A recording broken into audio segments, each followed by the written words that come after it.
प्यारे दोस्तों, आज हम आपको एक ऐसी हकीकत और दिल दहला देने वाला वाकया सुनाने जा रहे हैं जिसे सुनकर हर इंसान हैरान रह जाएगा।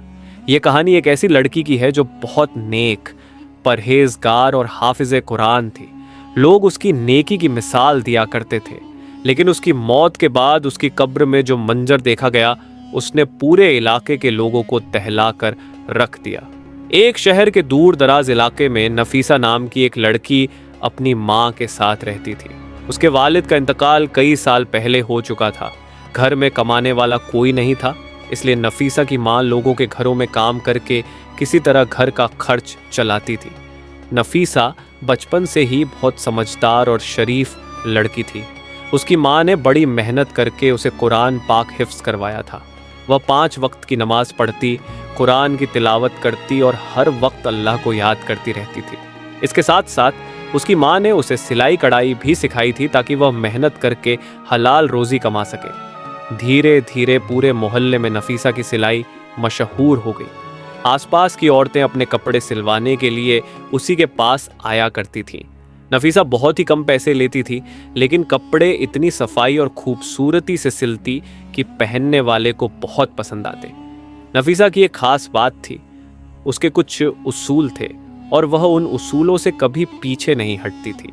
अगर किसी कपड़े का डिज़ाइन ऐसा होता जिससे बेपर्दगी हो या शरीयत के खिलाफ हो तो वह साफ मना कर देती थी, चाहे उसे कितने ही पैसे क्यों न मिलते। एक दिन 2 औरतें उसके पास बहुत महंगे कपड़े लेकर आईं। वे बार बार उससे कह रही थी, नफीसा हमारे कपड़े सिल दो, हमें तुम्हारे हाथ की सिलाई बहुत पसंद है। लेकिन जब नफीसा ने कपड़ों का डिज़ाइन देखा तो उसने तुरंत मना कर दिया। उसने कहा, माफ़ कीजिए, मैं ऐसे कपड़े नहीं सिल सकती जिनमें बाजू खुले हों और पाँव नज़र आते हों। मैं ऐसे कपड़े बनाकर किसी की बेपर्दगी का कारण नहीं बनना चाहती। दोनों औरतें बार बार उसे मनाने लगीं। उन्होंने कहा, हम तुम्हें दुगनी सिलाई देंगे, बस हमारे कपड़े सिल दो। लेकिन नफीसा अपने फैसले पर अड़ी रही। इतना कहकर वो उठी और वुजू करने चली गई। उसकी माँ ये सब देख रही थी।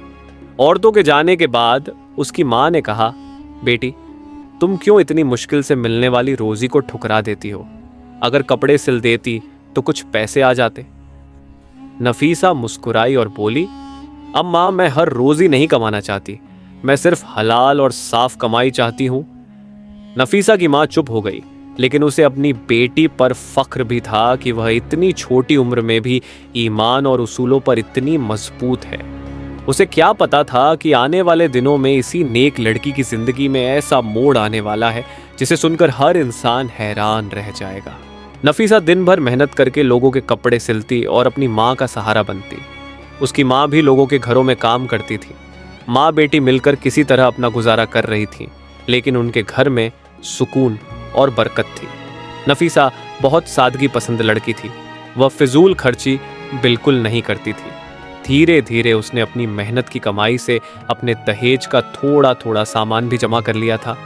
उसकी माँ को हमेशा यही फिक्र रहती थी कि किसी अच्छे और नेक लड़के से उसकी बेटी की शादी हो जाए। कुछ समय बाद अल्लाह ने उनकी दुआ कबूल कर ली। मोहल्ले के ही एक शरीफ और मेहनती लड़के साबिर का रिश्ता नफीसा के लिए आया। वह बहुत अमीर तो नहीं था, लेकिन नेक दिल और मेहनती इंसान था। जब नफीसा की माँ ने उससे बात की तो उसने साफ कहा, बेटा मेरा इस दुनिया में कोई सहारा नहीं है मेरी बेटी के अलावा। अगर तुम शादी के बाद मेरे साथ ही इस घर में रह सको तो मुझे बहुत सुकून मिलेगा। साबिर ने बिना किसी झिझक के हामी भर दी। कुछ ही दिनों में सादगी से नफीसा और साबिर की शादी हो गई। शादी के बाद भी नफीसा अपनी माँ के घर ही रहने लगी। साबिर रोज मजदूरी करता और घर का खर्च चलाने की कोशिश करता था। शादी के बाद भी नफीसा ने सिलाई का काम नहीं छोड़ा। वह पहले की तरह ही लोगों के कपड़े सिलती थी ताकि घर का खर्च चलाने में मदद कर सके। साबिर भी अपनी बीवी की बहुत इज्जत करता था। वह अक्सर उसकी मदद भी करता, कभी चाय बना देता, कभी खाना बना देता ताकि नफीसा को ज्यादा थकान ना हो। वक्त धीरे धीरे गुजरने लगा। कुछ महीनों बाद नफीसा को एक बड़ी खुशखबरी मिली। वह माँ बनने वाली थी। ये खबर सुनकर उसकी माँ और उसका शौहर दोनों बहुत खुश हुए। घर में जैसे खुशियों की लहर दौड़ गई। लेकिन जिंदगी हमेशा एक जैसी नहीं रहती। उसी दौरान एक दिन साबिर घर आया तो उसके चेहरे पर गहरी उदासी थी। नफीसा ने घबराकर पूछा, क्या हुआ, तुम इतने परेशान क्यों हो? साबिर ने भारी आवाज में कहा, आज मालिक ने मुझे काम से निकाल दिया है। यह सुनते ही नफीसा के पैरों तले जमीन खिसक गई। घर का खर्च पहले ही मुश्किल से चलता था और अब जब वो खुद भी गर्भवती थी तो उसके लिए सिलाई करना भी मुश्किल हो गया था। उस रात घर में गहरा सन्नाटा छाया रहा। नफीसा बार बार यही सोच रही थी कि अब इस हालत में घर कैसे चलेगा। उसे यह बिल्कुल अंदाज़ा नहीं था कि आने वाले दिनों में उसकी ज़िंदगी में ऐसी घटनाएं होने वाली हैं जो उसकी किस्मत ही बदल देंगी। साबिर के काम से निकल जाने के बाद घर की हालत और ज़्यादा मुश्किल हो गई। पहले ही आमदनी कम थी, अब तो जैसे घर पर मुसीबत आ गई थी। नफीसा उस वक्त प्रेग्नेंट थी और उसके लिए ज़्यादा देर तक बैठकर सिलाई करना भी बहुत मुश्किल हो गया था। फिर भी मजबूरी ऐसी थी कि उसे आराम का मौका नहीं मिलता था। नफीसा जब सिलाई करने बैठती तो साबिर उसकी बहुत मदद करता। कभी वह चाय बना देता, कभी खाना पका देता और कभी घर का छोटा मोटा काम भी खुद कर लेता ताकि नफीसा को ज़्यादा तकलीफ ना हो। लेकिन गरीबी इंसान के सब्र का इम्तिहान भी लेती है। कभी कभी नफीसा परेशान होकर अपने शौहर से बहस भी करने लगती थी।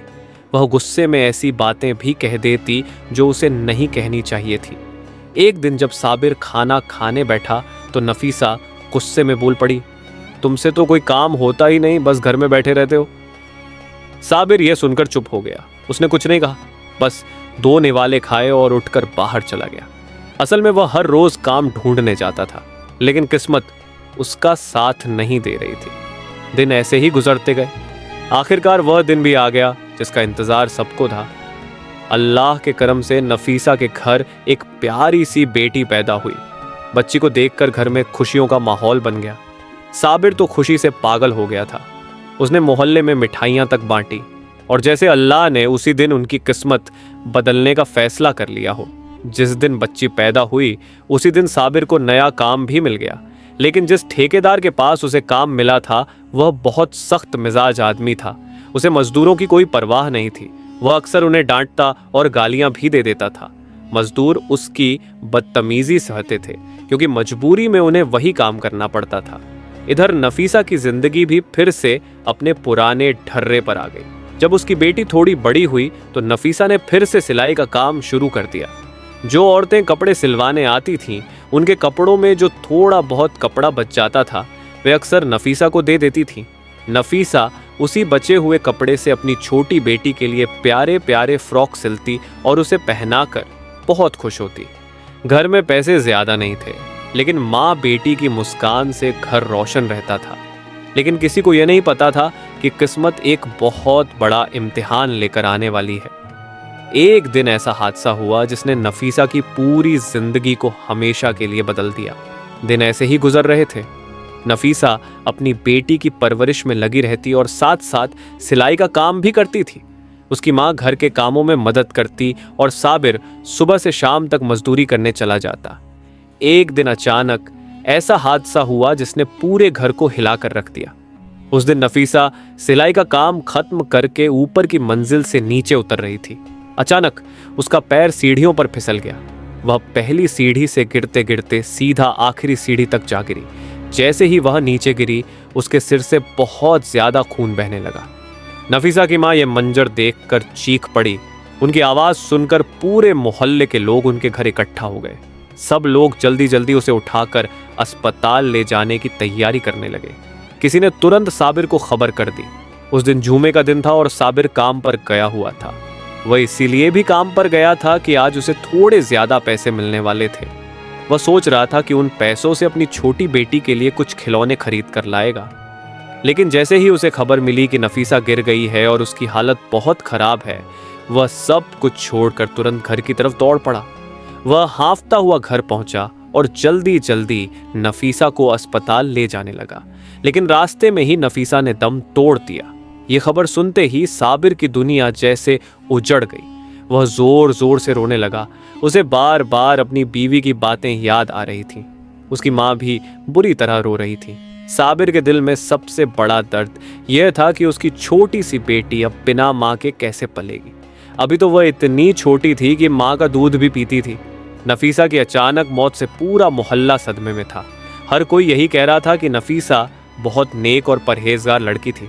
लोग उसकी नेकी की बातें कर रहे थे। कोई कहता वह बहुत शरीफ थी, कोई कहता वह बहुत मेहनती थी। कुछ ही देर में जनाजे की तैयारी शुरू हो गई। नफीसा की माँ और उसका शौहर रो रो कर बेहाल हो चुके थे। आखिरकार नफीसा का जनाजा पढ़ाया गया और उसे कब्रिस्तान ले जाकर दफना दिया गया। जब नफीसा को कब्र में उतारा जा रहा था तो साबिर भी कब्र के अंदर उतरा था। उसी दौरान उसकी जेब से काम की कीमती चाबियां कब्र के अंदर गिर गईं। लेकिन उस वक्त गम और सदमे की वजह से उसे इस बात का बिल्कुल भी पता नहीं चला। नफीसा को मिट्टी देकर सब लोग अपने अपने घर लौट आए। शाम तक घर बिल्कुल सुनसान हो गया। घर के एक कोने में नफीसा की सिलाई मशीन रखी हुई थी। जब भी उसकी माँ उस मशीन को देखती तो रोने लगती, क्योंकि अभी कुछ ही घंटों पहले उसकी बेटी उसी मशीन पर बैठकर कपड़े सिल रही थी। लेकिन किसी को यह नहीं पता था कि असली हैरान कर देने वाली घटना अब भी बाकी है।